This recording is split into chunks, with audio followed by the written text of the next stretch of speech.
Olá, meus amigos e irmãos na fé e visitantes do canal. Mais uma vez, vamos dar continuidade ao estudo do livro do profeta Oséias, sobre o tema Oséias e as duas casas de Israel.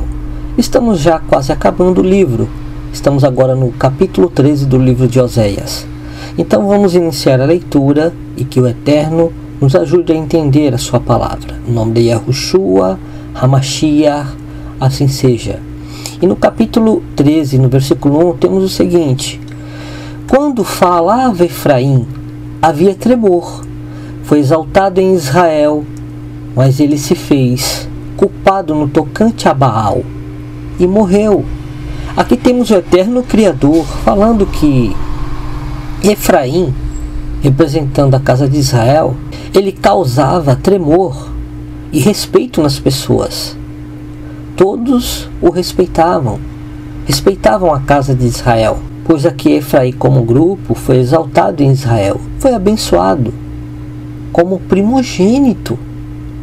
Lembram de Jacó ao abençoar os dois filhos de José do Egito, Efraim e Manassés, seus filhos?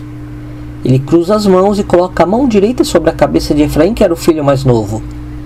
Por isso temos aqui, havia tremor, foi exaltado em Israel, porque o filho menor acabou recebendo a bênção da primogenitura.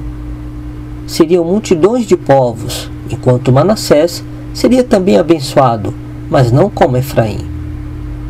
Porém, a casa de Israel e essas multidões que representam Efraim se fez culpado, como está aqui, no tocante a Baal, a ídolos de esculturas, e morreu. Por quê? O salário do pecado é a morte. E no versículo 2 temos: agora pecam mais e mais, e da sua prata fazem imagens de fundição, ídolos segundo o seu conceito, todos obra de artifícios, e dizem: sacrificai a eles. Homens até beijam bezerros. Vejam aqui a idolatria pagã de nações pagãs, estrangeiros, povos pagãos, envolvendo Israel. Vejam que Israel foi perito, especialista nisso, em adorar imagens de fundição, ídolos, com toda a obra de artifícios, e ainda fazendo sacrifícios a eles e beijando aqueles monumentos. Hoje temos uma religião grande que se diz Igreja Católica Apostólica Romana, e seus líderes beijam suas imagens. Alguns deles dizem que é só para mostrar, não é para adorar, mas eles beijam essas imagens. O ato de beijar uma imagem é idolatria, é adoração a ela. O que eles têm a dizer a respeito disso? A própria palavra, o próprio eterno Criador condena isto. Homens até beijam bezerros, é o que está escrito aqui. E no versículo 3 temos: por isso serão como nuvem de manhã, como orvalho que cedo passa, como palha que se lança da eira, e como fumaça que sai por uma janela. Este versículo mostra o curto tempo de vida que teriam aqueles que caíram nesse pecado. Seriam como a nuvem da manhã que logo passa, como orvalho que cedo passa, como a palha que se lança da eira e logo é queimada, desaparece, e como fumaça que sai por uma janela. Assim se acabariam aqueles que pecaram. E no versículo 4 temos: todavia eu sou o Yahweh, o Eterno, teu Elohim, teu Criador, desde a terra do Egito. Portanto não conhecerás outro Deus além de mim, porque não há Salvador senão eu. Vejam aqui o Eterno se mostrando como o Salvador. E no versículo 5 temos: eu te conheci no deserto, em terra muito seca. Aqui é novamente o Eterno lembrando quando ele libertou o povo do cativeiro no Egito, e eles viveram no deserto. E ali no deserto o Eterno os abençoou, como está no versículo 6. Quando tinham pasto, eles se fartaram, e uma vez fartos, ensoberbeceu-se-lhes o coração, por isso se esqueceram de mim. Lembram que, mesmo sendo libertos do cativeiro no Egito, vivendo milagres espantosos da parte do Eterno Criador, no deserto, depois deles terem sido abençoados, eles se ensoberbeceram e acabaram levantando um bezerro de ouro e sacrificando a ídolos pagãos, em vez de se arrependerem e fazerem os sacrifícios corretamente ao Criador, pois eles fizeram sacrifícios a outros ídolos, infelizmente. E no versículo 7 temos: sou, pois, para eles como um leão, como um leopardo, espreito no caminho, como ursa roubada de seus filhos, eu os atacarei, lhes romperei a envoltura do coração. E como um leão, ali os devorarei, as feras do campo os despedaçarão. A tua ruína, ó Israel, vem de ti, e só de mim o teu socorro. Temos aqui o juízo do Eterno, e lembram a semelhança dos animais da visão do livro do profeta Daniel, capítulo 7, quando ele vê animais subindo do mar, e aqueles animais também representam reinos. Vejam o leão, o leopardo, o urso, os três animais.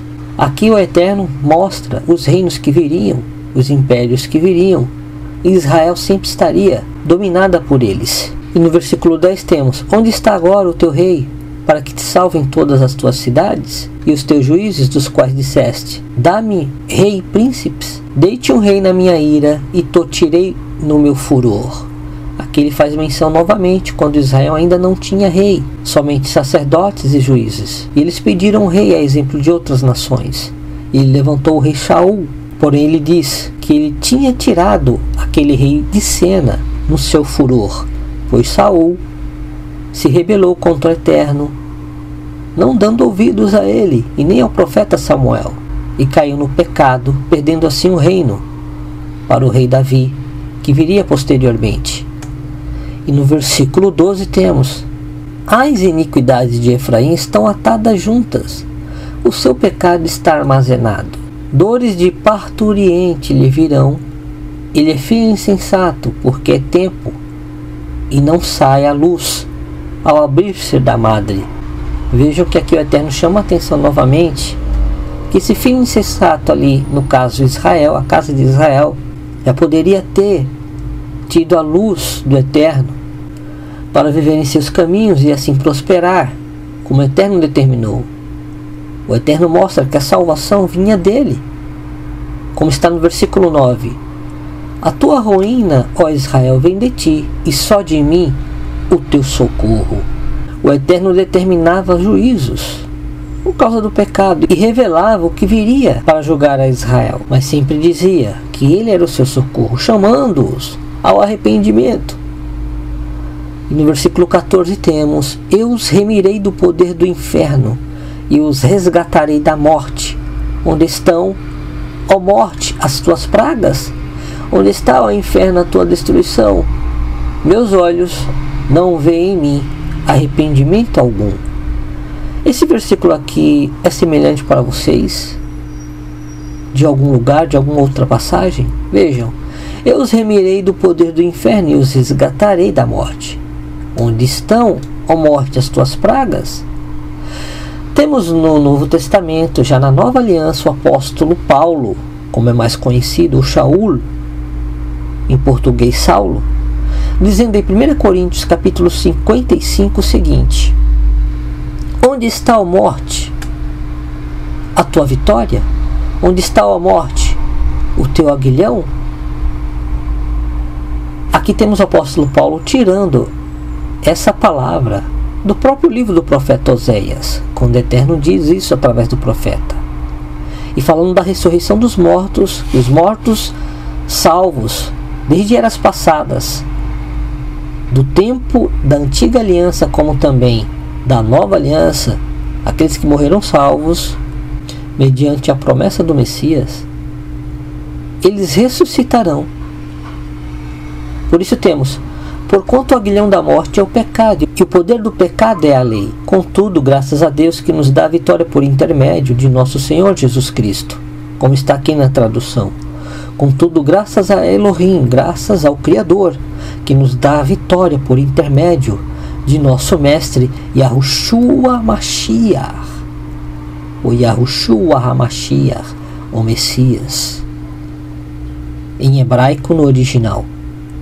Então temos que, até no versículo 54, o apóstolo Paulo explica: no momento em que este corpo perecível se revestir de incorruptibilidade e o que é mortal for revestido de imortalidade, então se cumprirá a palavra que está escrita. Está escrita onde? Aqui, no livro do profeta Oséias. Ele toma como referência a escritura da antiga aliança, porque é uma promessa do Eterno, a ressurreição dos mortos. E aqui temos: devorada, pois, foi a morte pela vitória. Por isso o Eterno diz: meus olhos não veem em mim arrependimento algum, pois aí teremos a redenção através da ressurreição e a transformação daqueles que estiverem vivos quando verem os mortos ressuscitarem. Aqui temos que o povo israelita morreria, mas o Eterno promete que os ressuscitaria e não se arrependeria de ver eles ressurretos com vida eterna. Por isso ele diz: eu os remirei do poder do inferno e os resgatarei da morte. Lembrando que o nosso amado Salvador disse: aquele que crê em mim, ainda que esteja morto, viverá. Então quem é o Salvador? Temos aqui nesse próprio capítulo o Eterno dizendo, no versículo 4: porque não há Salvador senão eu. E o que disse o nosso Messias? Aquele que crê em mim, ainda que esteja morto, viverá, e eu o ressuscitarei no último dia. Quem disse isso? O próprio Messias, Yahushua de Nazaré, que morreu e ressuscitou em um corpo imortal, físico e glorificado. Então temos que o Salvador é Ele, porque quem diz aqui que ressuscitará? O Eterno Criador. E quem seria aquele homem que disse que ressuscitaria, sendo que aqui o Criador diz que Ele que remirá? Existem dois Salvadores ou um só? Essa palavra é para aqueles que têm dúvida sobre a Elohut, a divindade do Messias. E no versículo 15 temos: ainda que ele viceja entre os irmãos, virá o vento leste, vento do Senhor, vento do Eterno, Yahu, vento do Yahu, do eu sou. Falo assim para que entenda a tradução mais profundamente no original. Subindo do deserto e secará sua nascente, e estancará sua fonte. Ele saqueará o tesouro de todas as coisas preciosas. Samaria levará sobre si a sua culpa, porque se rebelou contra o seu Elohim. Aqui falando da Samaria, porque a Samaria virou realmente o futuro da casa de Israel. E até o tempo do nosso amado Salvador, quando esteve aqui na terra, a Samaria existia com pessoas que tinham se perdido da casa de Israel. Tanto que os judeus não passavam por aquele lugar e faziam um preconceito com os samaritanos.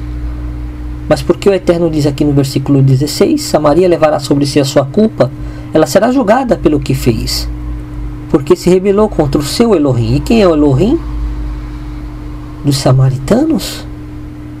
Dos perdidos? Das ovelhas perdidas da casa de Israel? O Criador. Porém os irmãos judeus faziam preconceito com os samaritanos.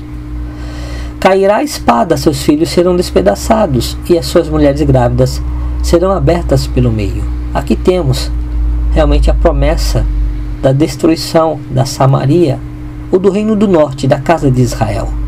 Então concluímos que neste capítulo 13 o Eterno promete a redenção novamente a Israel e revela outras coisas para o futuro. Porém, mesmo sendo redimido no futuro e tendo a promessa da ressurreição, Israel teria que pagar pelos seus pecados. Ele sofreria as consequências do pecado por não terem se arrependido. E vejam que o Eterno sempre os chamava ao arrependimento, porque ele disse no versículo 4: porque não há Salvador senão eu. Então, concluímos aqui o capítulo 13 do livro do profeta Oséias. Que o Eterno siga vos abençoando grandemente, em nome de Yahushua HaMashiach. Meditem nas palavras das profecias deste livro, do livro de Oséias, Roshea, que também quer dizer salvação, pois aqui temos muitas promessas que também se encaixam com outros livros, e é muito importante guardar para que desenvolva mais o entendimento com profecias de outros livros, pois o Eterno diz aqui e conta a história do povo de Israel, desde o seu início até o fim e até na eternidade. Então, compartilhem esse vídeo, pois é muito importante o contexto de Oséias e as duas casas de Israel. Shalom a todos e até o próximo estudo.